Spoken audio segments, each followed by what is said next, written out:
coming from Team USA's coach Cheryl Reeves when she was asked pretty much any questions about Caitlin Clark. And she was asked if there was any second guessing from her on Caitlin Clark not making the team, and she very just spitefully says no. Doesn't elaborate on it, just says no.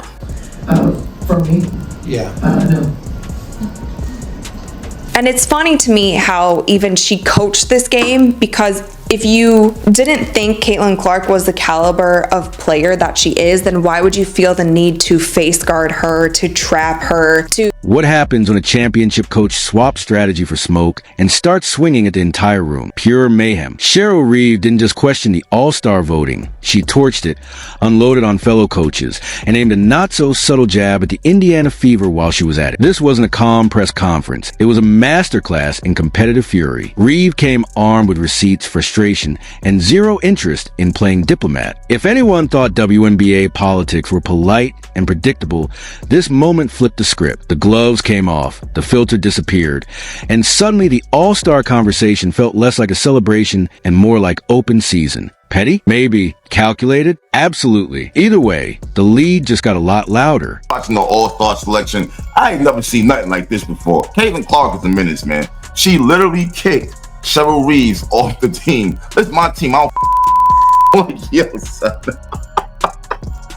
Cheryl Reeves, you asked for it. You asked for it. So now Sandy Brondello will be coaching Caitlin Clark's team, and Cheryl Reeves is going to be coaching the Fisa Collier's team. This is insane right here.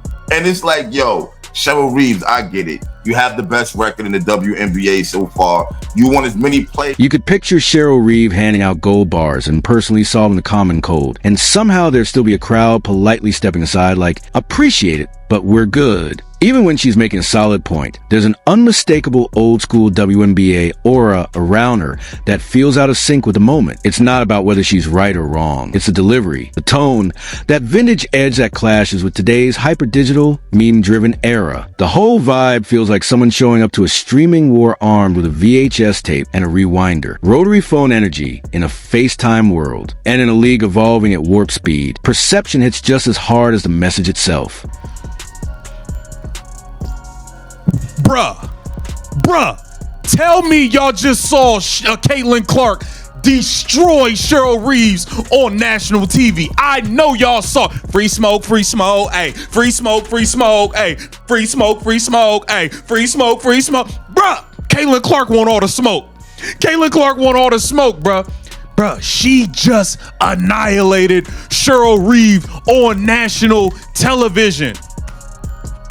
And now Cheryl Reeve is pacing around over all-star votes like she just uncovered the shocking truth that democracy isn't flawless. Welcome to reality. Here's the twist. When a voice in the league's old guard grabs a mic, it doesn't always land as righteous. It can feel rehearsed, even territorial. The tone shift from advocacy to agitation real quick, especially when it comes off like a one-star review after watching her squad get outplayed, outshined, and outcheered by a franchise that's suddenly the center of the basketball universe. In today's spotlight-heavy, fan-driven era of the WNBA, perception is power, and sometimes the outrage sounds less like principle and more like frustration over a spotlight that's moved on. Came out stating how not only herself, but her players were kind of upset about the coaches' votes for the reserves, for the All-Star. Now, the crazy thing about it is, she's going to be coaching Caitlin Clark's team. So, I don't know how that's going to work with her coming out and saying what she said. Who could it be? Oh, we know exactly who. The Indiana Fever, the squad sitting pretty with 3 All-Stars. The same team that strutted through the WNBA Commissioner's Cup like they were rehearsing for a primetime showcase under the lights at Madison Square Garden. And now, all that spotlight shifting their way. Cheryl Reeve suddenly sounds like her emotional thermostat is jammed on rage tweet. Funny how the temperature rises the moment one franchise goes from rebuilding project to main character energy. In today's hype cycle, momentum isn't just about wins. It's about buzz, fans, and who owns the conversation. The WNBA All-Star Draft was fun between Caitlin Clark and Nafisa Collier, the team captains, picking the players, picking the rosters. But the most interesting aspect was the coach swap, because Clark traded Cheryl Reeve, who was the coach of her team, or was to be the coach of her team, to Collier for Sandy Brondello, the coach of the New York Liberty. Of course, Reeve is Collier's head coach for the Minnesota Lynx, so that makes sense. But the drama is going to come from Reeve having previously been critical on social media about the amount of attention Clark received relative to. There's always something ironic about blasting media hype by creating an even louder headline. When you go off in public, you're not putting out the fire. You're tossing water on grease and acting shocked when it hits the ceiling. That's the energy this whole situation has. With Cheryl Reeve, it doesn't feel like a crusade for fairness. It feels like discomfort with a spotlight that doesn't automatically default to her system, her culture, her stars anymore. The beam shifted, and it shifted hard. Meanwhile, the Indiana Fever racked up 3 All-Star nods and rode their momentum straight to the WNBA Commissioner's Cup with real stakes attached. That wasn't a lucky bounce or a miracle buzzer beater. That was a statement. And when the scoreboard makes a statement, the narrative tends to follow. Suddenly, the conversation pivots from box scores to algorithms, from matchups to integrity of the game. Funny how the system feels broken when your side isn't winning the vote, but perfectly functional when the trophies land in your case. But let's be honest, this doesn't sting because of ballots. It stings because of results. It's not the all-star shine that hurts. It's watching another franchise take center stage in a league that's evolving fast. In the modern WNBA, hype wins and fan energy all collide. And when you lose the game that matters, sometimes the salt doesn't just sprinkle, it crystallizes. They're there. There's nothing no crying and whining is going to do about it. The same way you didn't give 2 shits about Caitlin Clark's fan base and all that, don't nobody give 2 shits about your crying. You know what I'm saying? That you're coaching Caitlin Clark's team. I don't understand why you had to make it a big deal and say, oh, well, this team's below us to have more plays than us and it's disappointing. And like, what are you talking about? Like, you already kept her off the Olympics. Now you're going to complain about her having more teammates than your players on the court. This team. That loss wasn't just a dent in pride. It felt like a nationally televised reset. And ever since, Cheryl Reeve has sounded less like a strategist and more like someone side-eyeing the neighborhood glow-up. It's dramatic, a little theatrical, and very on brand. Because nothing says I'm unbothered quite like grabbing a mic to debate a popularity contest that supposedly doesn't matter.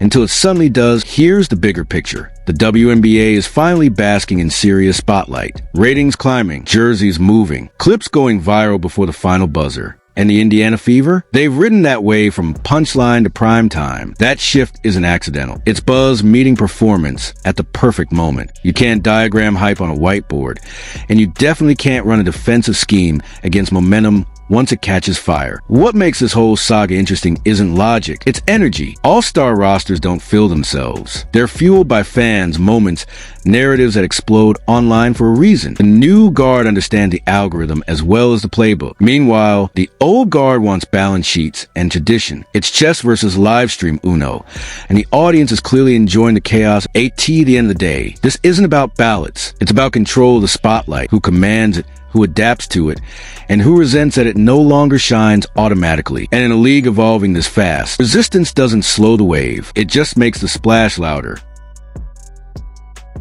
Yes, Caitlin Clark. Hey, Caitlin, are there any player trades you like to make? Nah, I'm kind of set with my team, but I would like to trade coaches.